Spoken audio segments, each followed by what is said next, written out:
नमस्कार। GD news के इस विशेष बुलेटिन में आप सभी का स्वागत है। मैं हूं आपके साथ भावना नैयर और मेरे साथ है मेरे सहयोगी शरद मुदगल, जो आप तक सांकेतिक भाषा में खबरें प्रस्तुत करेंगे। शुरुआत करते हैं सुबह की सुर्खियों के साथ। राष्ट्रपति द्रौपदी मुर्मू भुवनेश्वर में एक नए कोर्ट परिसर का करेंगे उद्घाटन। भुवनेश्वर में ही उड़ीसा कृषि एवं प्रौद्योगिकी विश्वविद्यालय के 40वें दीक्षांत समारोह में होंगी शामिल। महाराष्ट्र को आज मिलेगा नया मुख्यमंत्री। प्रधानमंत्री नरेंद्र मोदी की मौजूदगी में देवेंद्र फडणवीस सीएम के रूप में लेंगे पद और गोपनीयता की शपथ।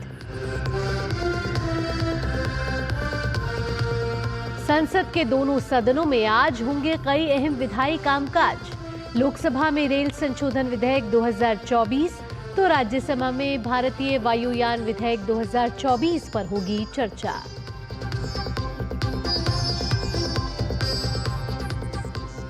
भूटान नरेश जिग्मे खेसर नामग्याल वांगचुक 2 दिवसीय दौरे पर आज पहुंच रहे हैं भारत।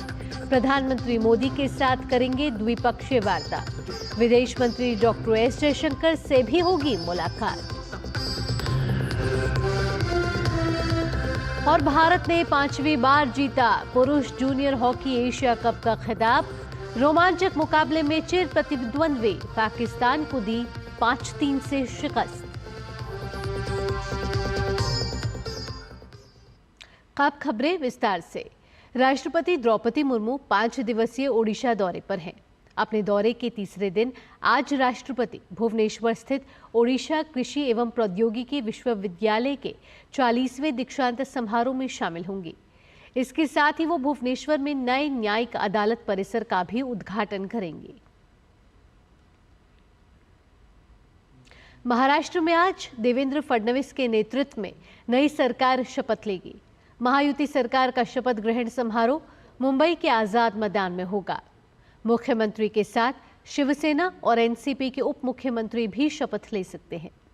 इस समारोह में प्रधानमंत्री नरेंद्र मोदी समेत बीजेपी शासित राज्यों के मुख्यमंत्री और उप मुख्यमंत्री शामिल होंगे। विधानसभा चुनाव में ऐतिहासिक बहुमत हासिल करने वाली महायुति गठबंधन के सदस्यों ने देवेंद्र फडणवीस के नेतृत्व में राज्यपाल से मुलाकात की और सरकार बनाने के लिए समर्थन पत्र सौंपा। देवेंद्र फडणवीस तीसरी बार मुख्यमंत्री पद की शपथ लेंगे। फडणवीस का कहना है कि महाराष्ट्र की जनता से जो भी वादा किया गया है उसे पूरा किया जाएगा। वहीं शिवसेना नेता एकनाथ शिंदे ने कहा है कि गठबंधन में भी कोई छोटा बड़ा नहीं होता है। संसद के दोनों ही सदनों में आज कई अहम विधेयक चर्चा और पारित करने के लिए रखे जाएंगे। लोकसभा में आज रेल संशोधन विधेयक 2024 पर चर्चा को आगे बढ़ाया जाएगा। कल रेल मंत्री अश्विनी वैष्णव ने इस विधेयक को पारित किए जाने के लिए पेश किया था। विधेयक के माध्यम से रेल अधिनियम 1989 में संशोधन किए जाएंगे। इसके साथ ही गृह मंत्री अमित शाह आपदा प्रबंधन संशोधन विधेयक 2024 को लोकसभा में चर्चा और पारित किए जाने के लिए पेश करेंगे। इस विधेयक के माध्यम से आपदा प्रबंधन अधिनियम 2005 में संशोधन किए जाएंगे। साथ ही राज्यसभा में आज भारतीय वायुयान विधेयक 2024 पर भी चर्चा होगी। नागर विमानन मंत्री किंजरापू राममोहन नायडू भारतीय वायुयान विधेयक 2024 को चर्चा के लिए पेश करेंगे। विधेयक में विमान के डिजाइन, निर्माण, रखरखाव, कब्जे, उपयोग, संचालन, बिक्री, निर्यात और आयात के विनियमन और नियंत्रण और साथ ही उससे संबंधित मामलों में परिवर्तन का प्रस्ताव है।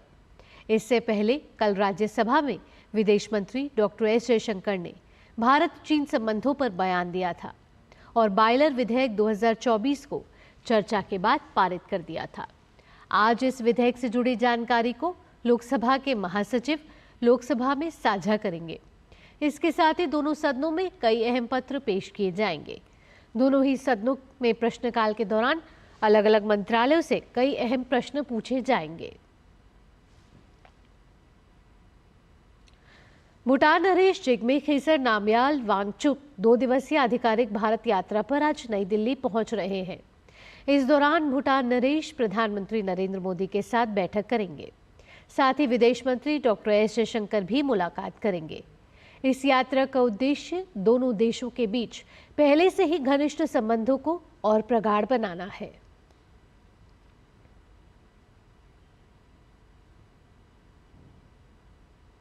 दिल्ली एनसीआर में प्रदूषण को लेकर आज सुप्रीम कोर्ट में फिर सुनवाई होनी है। वायु गुणवत्ता सूचकांक के गंभीर रहने की वजह से दिल्ली एनसीआर में लागू ग्रैप 4 पर कोर्ट विचार कर सकता है। पिछले सुनवाई के दौरान कोर्ट ने AQI के गंभीर स्तर को देखते हुए ग्रैप 4 के तहत प्रतिबंधों को हटाने से इनकार कर दिया था। हालांकि नियमों में स्कूल की ऑफलाइन पढ़ाई को लेकर छूट जरूर दी गई थी।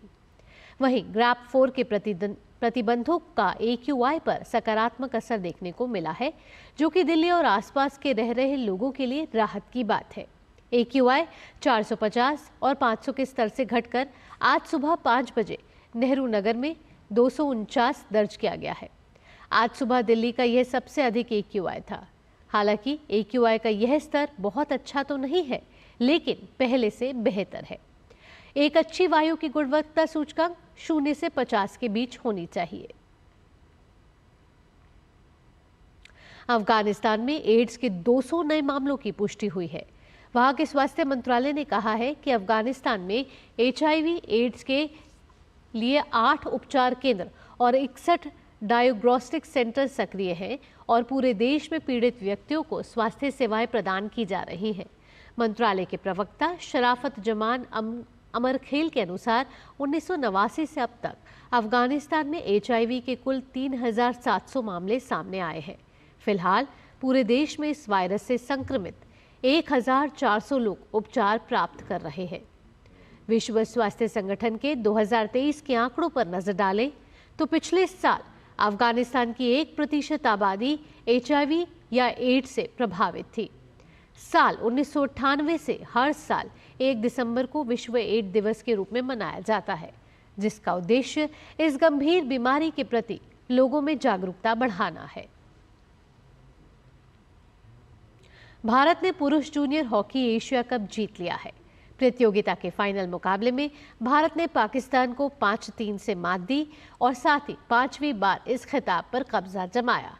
वहीं भारत ने लगातार तीसरी बार इस खिताब को अपने नाम किया है और खिताबी हैट्रिक पूरी की है। पूरी प्रतियोगिता में भारतीय टीम अविजित रही और बिना कोई मैच गंवाए चैंपियन बनी। मैच के हीरो भारत के अरिजीत सिंह हुंदल रहे। उन्होंने शानदार प्रदर्शन करते हुए टीम के लिए 4 गोल दागे। वहीं दिलराज सिंह ने 1 गोल किया। विश्व शतरंज चैंपियनशिप में डी गुकेश और डिंग लेरेन के बीच 8वें दौर का मुकाबला भी ड्रॉ रहा। 8 दौर के बाद दोनों खिलाड़ियों के खाते में बराबर 4-4 अंक है। विश्व शतरंज चैंपियनशिप में जो भी पहले 7.5 अंक हासिल करेगा, वह विश्व चैंपियनशिप का खिताब हासिल करने में कामयाब रहेगा। इसी के साथ इस विशेष बुलेटिन में इतना ही। मुझे और मेरे सहयोगी शरद के साथ फिलहाल के लिए DD न्यूज की टीम को दीजिए अनुमति। खबरों का सिलसिला यूं ही जारी रहेगा। नमस्कार।